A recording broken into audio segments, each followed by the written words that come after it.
അസ്സലാമു അലൈക്കും വറഹ്മത്തുള്ള. പ്രിയ സുഹൃത്തുക്കളെ, എല്ലാവർക്കും സലാം, നമസ്കാരം.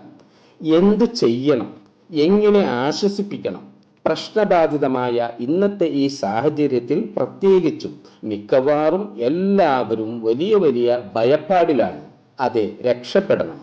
എല്ലാവിധ പ്രശ്നങ്ങളിൽ നിന്നും പ്രയാസങ്ങളിൽ നിന്നും മാനസിക ശാരീരിക ബുദ്ധിമുട്ടുകളിൽ നിന്നും രക്ഷപ്പെടണം.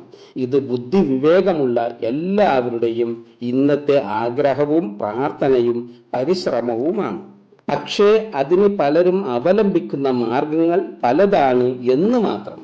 ലഹരി പദാർത്ഥങ്ങളിൽ, മയക്കുമരുന്നുകളിൽ, ആൾദൈവങ്ങളുടെ മായാപ്രപഞ്ച പ്രലോഭനങ്ങളിൽ, പ്രശ്നം നോക്കി പ്രവചിക്കുന്നവരിൽ, മരിച്ച് മൺമറഞ്ഞു പോയവരുടെ കുടീരങ്ങളിൽ, ആത്മഹത്യയിൽ, പരസ്പരമുള്ള കൊല്ലും കൊലയിലും, അങ്ങനെ നീണ്ടു പോകും നിഷ്കളങ്കമായ പലരുടെയും വഴിവിട്ട ആ തെറ്റായ മാർഗങ്ങൾ. മറ്റൊരർത്ഥത്തിൽ പറഞ്ഞാൽ നമ്മൾ തന്നെയാണ് നമ്മുടെ മനസ്സമാധാനം തകർക്കുന്നത് എന്ന് ചുരുക്കം.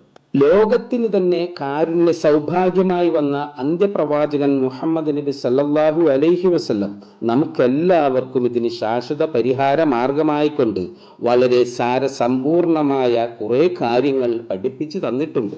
പ്രകൃത്യ നമ്മൾ പാലിക്കേണ്ട നിയമങ്ങളും സൂക്ഷ്മതകളും മരുന്നുകളും മുൻകരുതലുകളോടും ഒപ്പം തന്നെ നമ്മെ പടച്ച് നമുക്ക് വേണ്ടി പ്രപഞ്ചമാസകലം അധീനപ്പെടുത്തി ഒരുക്കിത്തന്ന ദൈവം നിശ്ചയിച്ചതല്ലാത്ത ഒന്നും അനുകൂലമായാലും പ്രതികൂലമായാലും നമുക്കും ലോകത്തൊരിടത്തും നടക്കില്ല, ഒരു മൺതരി പോലും അനങ്ങില്ല എന്നുള്ള ആ സത്യവും ആ വിശ്വാസവും നെഞ്ചേറ്റിയാൽ പിന്നെ ഏത് കാര്യത്തിൽ നാം എന്തിന് ആരെ ഭയപ്പെടണം? നമുക്ക് ഈ ഹദീസ് ഒന്ന് കേട്ടു നോക്കാം. عن ابن عباس رضي الله عنه قال كنت خلف النبي صلى الله عليه وسلم يوما فقال. ഇബ്നു അബ്ബാസ് റളിയല്ലാഹു അൻഹുവിൽ നിന്നും നിവേദനം, അദ്ദേഹം പറഞ്ഞു, ഞാൻ ഒരു ദിവസം നബി സല്ലല്ലാഹു അലൈഹി വസല്ലമയുടെ പുറകിലായിരിക്കെ അവിടുന്ന് എന്നോട് ചോദിച്ചു. കൂർമ്മ ബുദ്ധിമാനായ മഹാനായ സ്വഹാബിയായിരുന്ന ഇബ്നു അബ്ബാസ് റളിയല്ലാഹു അൻഹുവിന് 9-10 വയസ്സുള്ള സമയത്താണ് നബി സല്ലല്ലാഹു അലൈഹി വസല്ലമയുമായിട്ട് ഈ സംഭാഷണം നടക്കുന്നത്.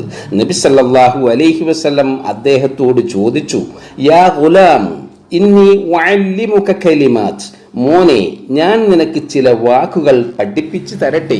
നബി സല്ലല്ലാഹു അലൈഹി വസല്ലം അദ്ദേഹത്തിന് പഠിപ്പിച്ചു കൊടുത്ത ഈ മഹത്തായ വാക്കുകൾ എന്താണെന്ന് നമുക്കുമൊന്ന് കേട്ടു നോക്കാം. ഇഹ്ഫളില്ലാഹ യഹ്ഫളുക്, നീ അല്ലാഹുവിനെ സൂക്ഷിച്ച് ജീവിക്കുക, അപ്പോൾ അല്ലാഹു നിന്നെ സംരക്ഷിക്കുന്നതാണ്.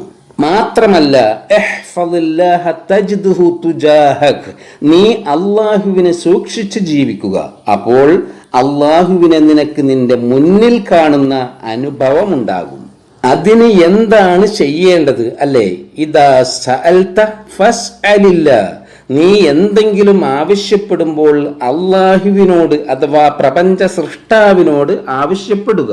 അതുപോലെ തന്നെ വഇദസ്തഅൻത ഫസ്തഇൻ ബില്ലാ, നീ എന്തെങ്കിലും അദൃശ്യമായ സഹായാഭ്യർത്ഥന നടത്തുന്നതും ആ ദൈവത്തോട് മാത്രമായിരിക്കുകയും ചെയ്യുക. എന്താണതിന് കാരണം? വഅലം അന്നൽ ഉമ്മത ലൗ ജതമഅത് അലാ അൻ യൻഫഉക ബിശൈ, അതോടൊപ്പം നീ മനസ്സിലാക്കിയിരിക്കുക, ലോക ജനത മൊത്തം നിനക്കൊരു ഉപകാരം ചെയ്യാൻ ഒരുമിച്ച് കൂടിയാൽ പോലും എന്താണ് സംഭവിക്കുക? ലം യൻഫഉക ഇല്ലാ ബിശൈഇൻ ഖദ് കതബഹുല്ലാഹു ലക്, സർവാധിനാഥനായ ദൈവം നിനക്ക് വിധിച്ചതല്ലാത്ത യാതൊരു പ്രയോജനവും നിനക്കവർ ചെയ്യുകയില്ല. അതുപോലെ തന്നെയാണ് ലോക ജനത മുഴുവനും നിനക്കൊരു ഉപദ്രവമുണ്ടാക്കാനാണ് ഇനി ഒരുമിച്ച് കൂടുന്നതെങ്കിലും, ഇനി അവരെത്ര ബലവാന്മാരോ അധികാരികളോ ആയിരുന്നാൽ പോലും ലം യദുറുക ഇല്ലാ ബിശൈഇൻ ഖദ് കതബഹുല്ലാഹു അലൈക്, ദൈവം നിനക്ക് പ്രതികൂലമായി വിധിച്ചതല്ലാത്ത ഒരു ഉപദ്രവവും തന്നെ നിന്നോടവർക്ക് ചെയ്യാനുമാകില്ല. കാരണം റുഫഅത്തിൽ അഖ്ലാമു വജഫത്തിസ് സുഹഫ്, പേനകൾ ഉയർത്തപ്പെടുകയും പേജുകൾ വരണ്ടു പോവുകയും ചെയ്തിരിക്കുന്നു, അഥവാ ദൈവവിധി നടപ്പാക്കപ്പെട്ടു കഴിഞ്ഞിരിക്കുന്നു. അത് അലംഘനീയവുമാണ്. പ്രാർത്ഥനയിലൂടെയല്ലാതെ അതിനൊരു മാറ്റവും സാധ്യവുമല്ല. ഈ വിഷയം നമുക്ക് മറ്റൊരവസരത്തിൽ മനസ്സിലാക്കാം. വീഡിയോ കണ്ടതിന് എല്ലാ പ്രിയ സുഹൃത്തുക്കൾക്കും ഒരിക്കൽ കൂടി നന്ദി, സലാം, താങ്ക്സ്. മറ്റൊരു വീഡിയോയുമായി വീണ്ടും കാണുന്നതുവരെ മഅസ്സലാമ.